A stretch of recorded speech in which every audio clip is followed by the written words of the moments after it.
Good afternoon. It's Tuesday, November 13th, 2018. I'd like to call the Energy Awareness Commission meeting to order. First item on our agenda would be to approve the minutes from our October meeting. I hope everybody's had a chance to read them. Any questions or concerns? Additions? Corrections? I've read them. We've got a typing error in there on the, that has to be changed. On the third paragraph down. Up on the top, you got absent Lonnie Carpenter, and down on the third paragraph, you got Lonnie Carpenter moved to receive and order. Down towards the end, that just has to be changed up on the top. Delete the Lonnie Carpenter Yeah. absent because he had come and he was just a bit late, but that's okay. Okay, so that's all I had there with that. Well, Nice catch. That's important that we get that corrected because the minutes are official. official. So even little things like that need to be caught, corrected. So when it gets put up for other people to look at, if they choose to, they know it's correct. So thank you. Okay. Other than that, I'd like to make a motion to accept them. I'll second that.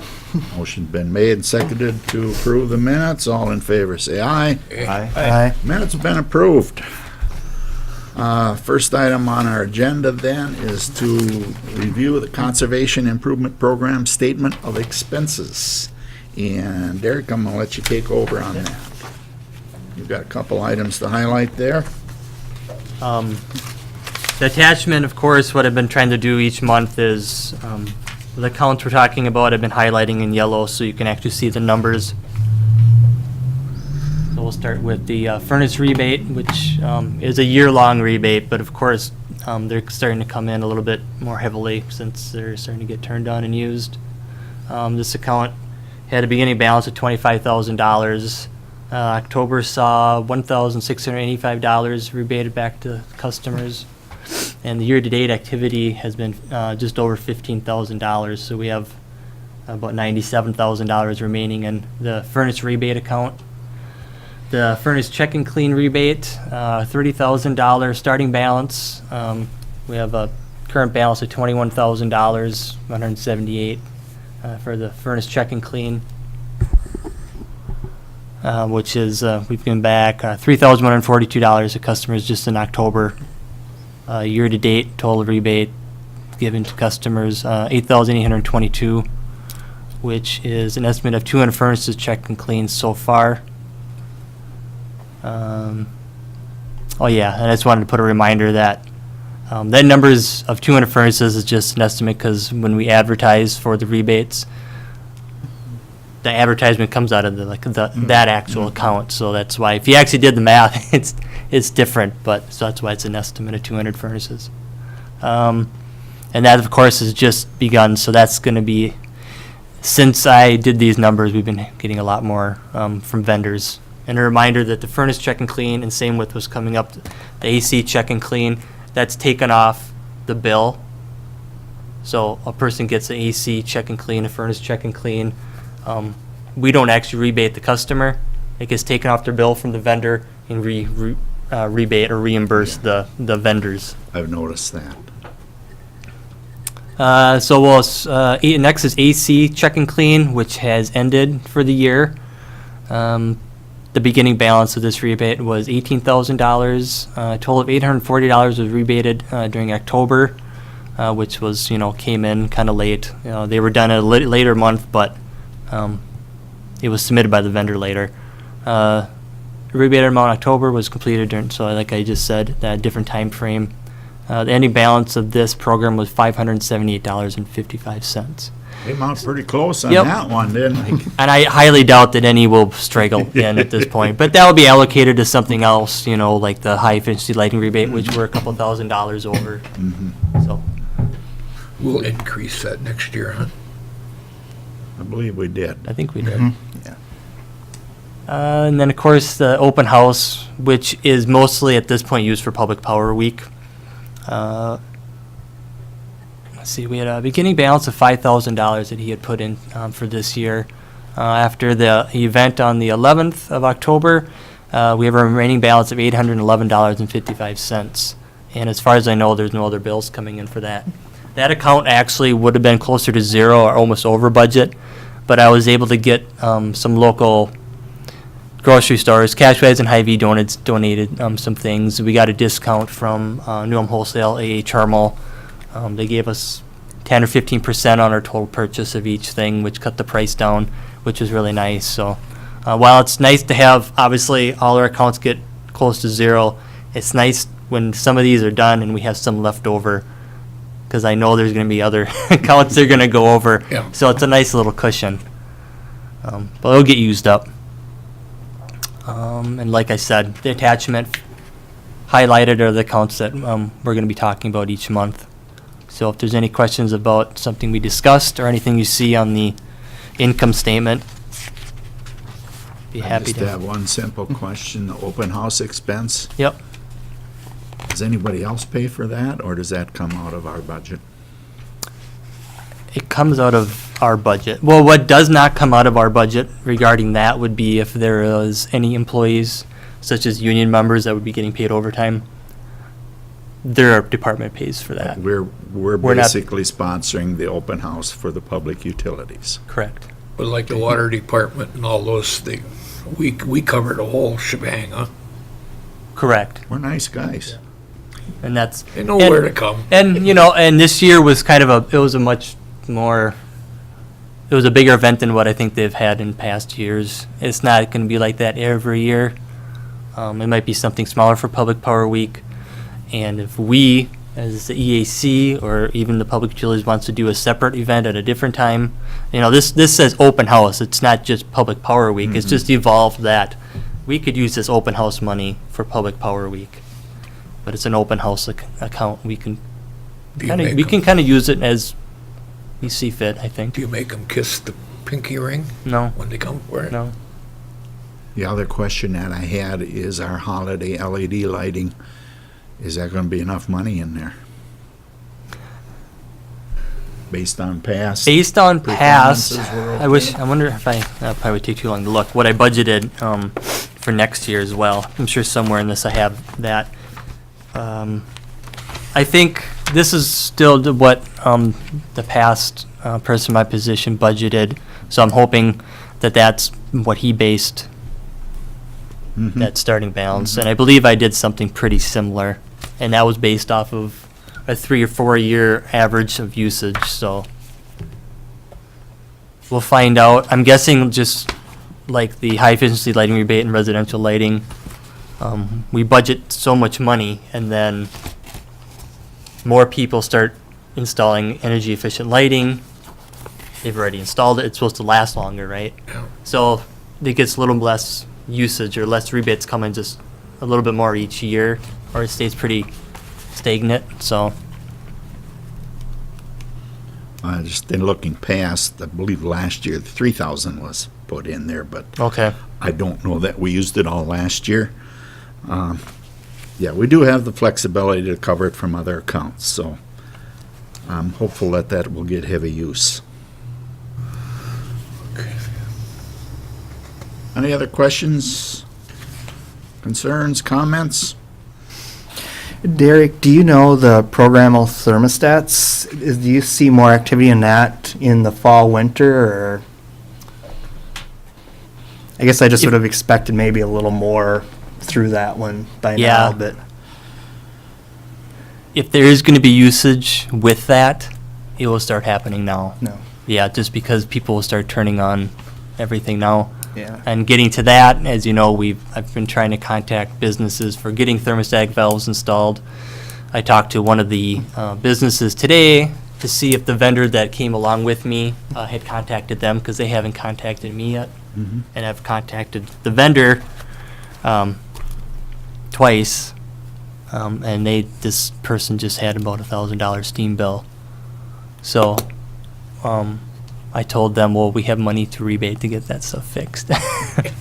So there's something blowing through that's causing the steam to condense, to just pretty much go through the system without it benefiting, so. I foresee some usage coming soon. Okay. Thank you. But to date, the vendor hasn't reported No, so back. what my plan is, in talking with the owner of this business we visited, I'm gonna try to contact at least another vendor that I know works on Okay. steam in town. And as I told him, I'd like to keep it local, but if they're not gonna get back to us, I have no problem going to Mankato. Mhm. They know how to work on the system. It's just whether or not anybody from out of town wants to come all the way to New Ulm for one or two businesses, I guess. We'll find out. Any further on the statement of expenses? Now I'd entertain a motion to approve that. I'll make a motion to approve. I'll second that. It's been made, seconded to approve the Conservation Improvement Program statement of expenses for October. All in favor, say aye. Aye. Opposed? We've moved on from that. In our new business, this is where the paper gets thick. Yep. We're going to talk briefly about the PACE, Property Assessed Clean Energy. Derek, inform us. Right, correct. So the next two agenda items are acronyms. This first one is PACE. As Chair Firth said, Property Assessed Clean Energy.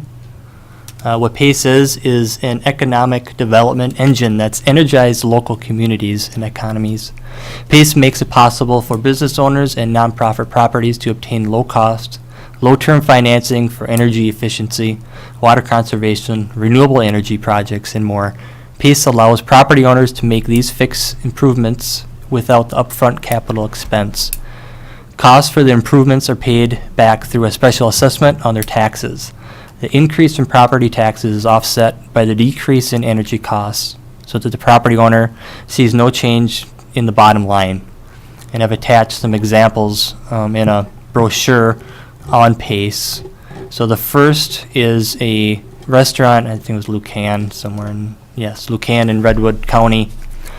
And I kind of highlighted what improvements they made, and it's also listed below in the blue writing. So they replaced LED lighting, the superheater for hot water heating. I think that has to do with geothermal. So it's kind of, say you're going to turn your furnace on to heat your house, that energy that maybe wouldn't be used by the refrigeration in this type of furnace that's in a building like this wouldn't be lost, but it'd be used to heat the water. So you don't lose that energy. You're not paying extra energy later. And some other things, insulation and some other fans. So there's, between all these different upgrades, they obviously all have a lifespan. And what's kind of interesting is what the payments are, what would be assessed, on their taxes compared to what their savings are. And I guess the reason why I put this on, it's not a voting issue, it's just for the Energy Awareness Commission. We need to be aware and try to talk to people, whether it's just, something gets brought up to inform people about different things. And this is really nice. It's nothing we're really involved in.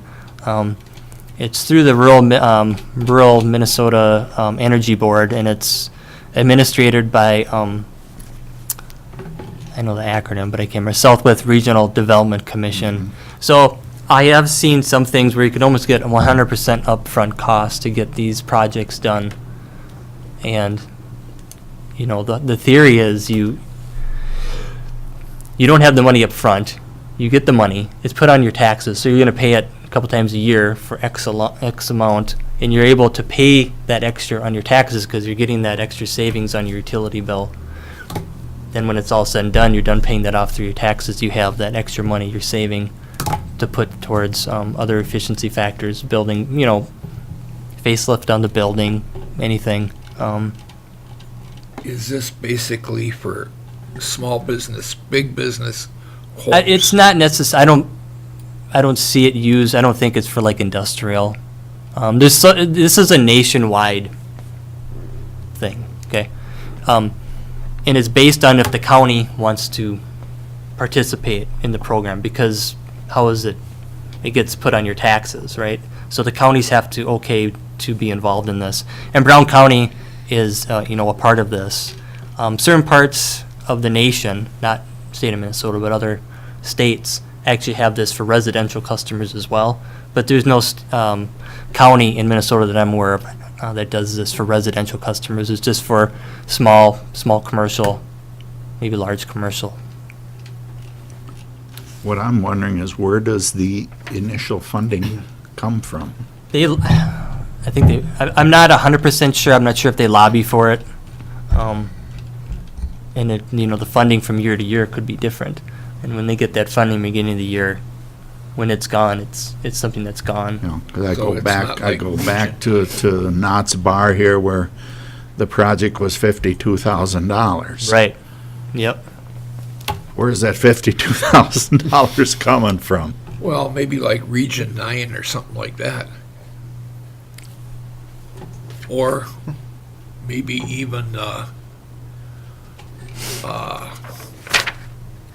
the other thing here that does the old homes in town. Or is it, excuse me, or is it with that Southwest Regional Development Commission? I don't know.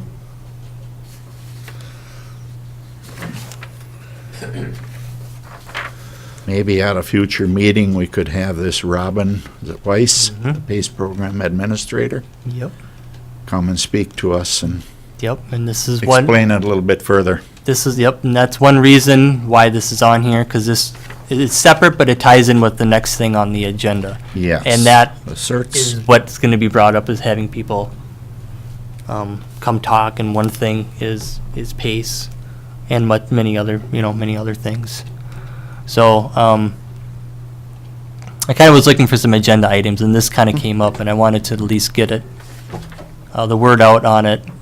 So if you're in discussions with anybody, even though you may not be familiar with it, you can tell people you've heard of this thing, and they can contact me, and I can point them in the correct direction. Because there's been a lot of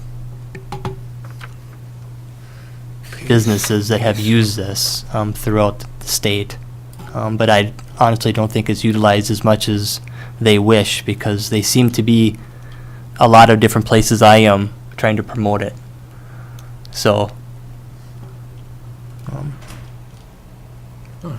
Alexis, is she the head of the whole program in the state, or is she a regional? well, she's with CERTS. Yeah. That is a different, that's a Clean Energy Resource Teams. That's a different total entity, but, these type of places, they kind of specialize in certain things, but they work together quite often. And, CERTS is a nonprofit, and their goal is to help the individuals and the communities to get resources they need to identify and implement community-based clean energy products. CERTS has an array of programs that benefit utilities and customers, and then I've attached a list of services that we can utilize. Pretty much all these programs that they offer are either free or low cost. And if there is a cost, it's just for getting more in-depth with them on those projects. Possible collaborations with CERTS that I feel being beneficial are hosting webinars and forums that could include topics on our CIP, Conservation Improvement Program, best practices, PACE, and incorporating solar into your utility resource mix.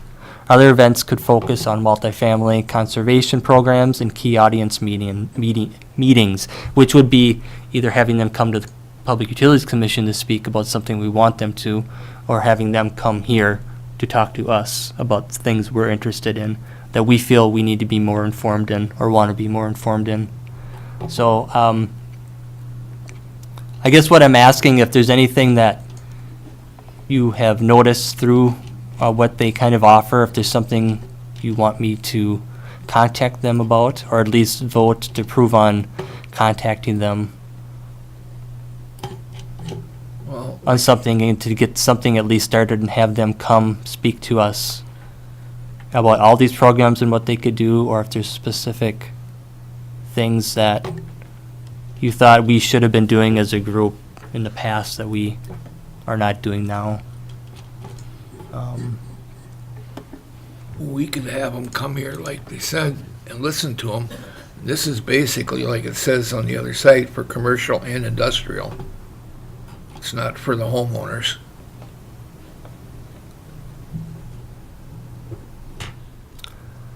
I think it'd be in our best interest to have representatives of each of those group, the PACE group and the CERTS group, maybe come and give a short presentation to our commission Yeah.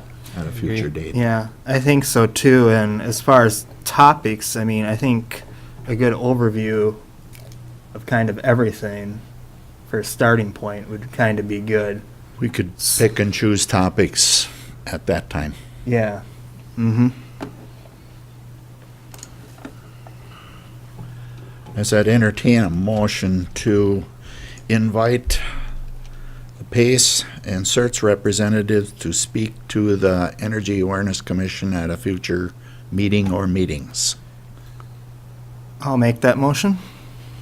I'll second that. Motion's been made and seconded and to approach the property assessed clean energy people and the CERTS utility menu of services representatives to present some ideas before our commission at a future meeting. All in favor say aye. Aye. Opposed? The other item in our new business is the Recharge Labs Power Grid Kit, which looks very exciting. Derek, you want to go through that? So in an earlier meeting, close to a year ago, I had something on agenda similar. It was something that looked like a toy that was on a table, which is kind of what this is. That had more to do with electrical safety.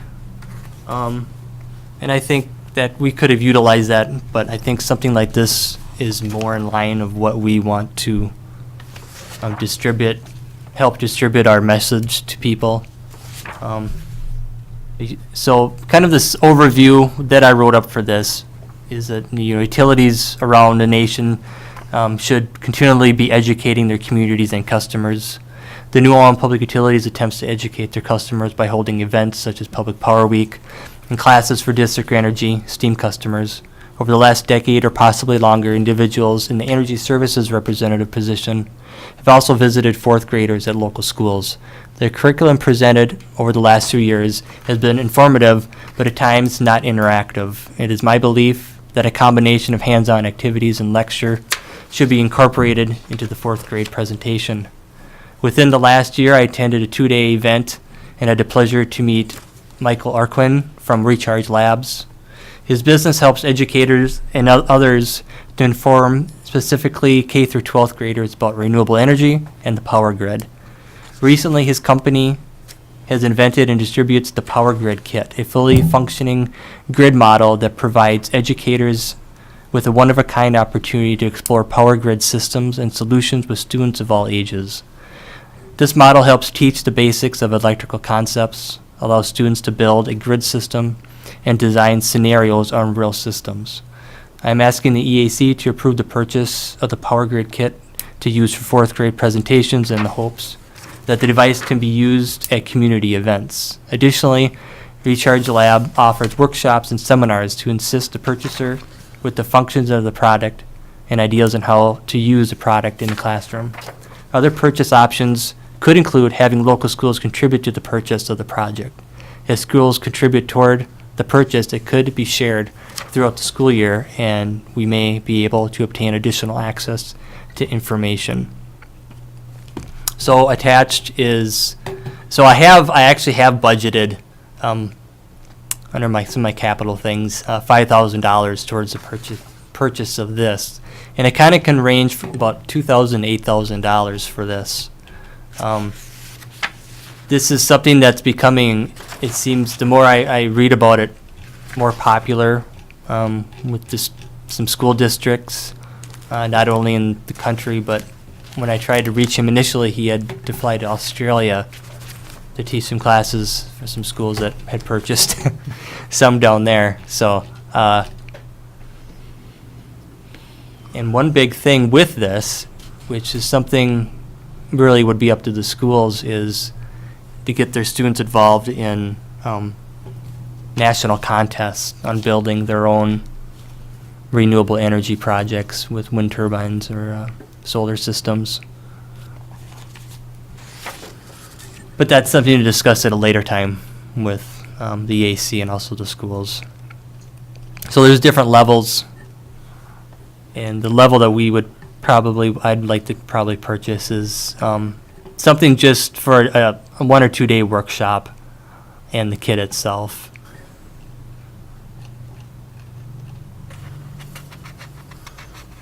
And there's videos online, but the way it's set up in the city council chambers is hard to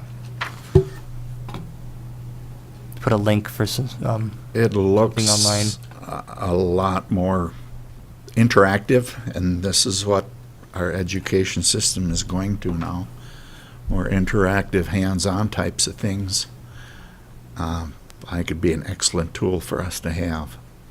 And my thinking was to have him come down sometime, which I'm still going to try to do. But as I said, it's this gentleman and another person, a lady, and they're just extremely busy. They can't keep up with making these models, so they might be hard to get down here. But I'm going to try to attempt, whether or not it's approved or not. I mean, if it's approved, I definitely will try to get him down here.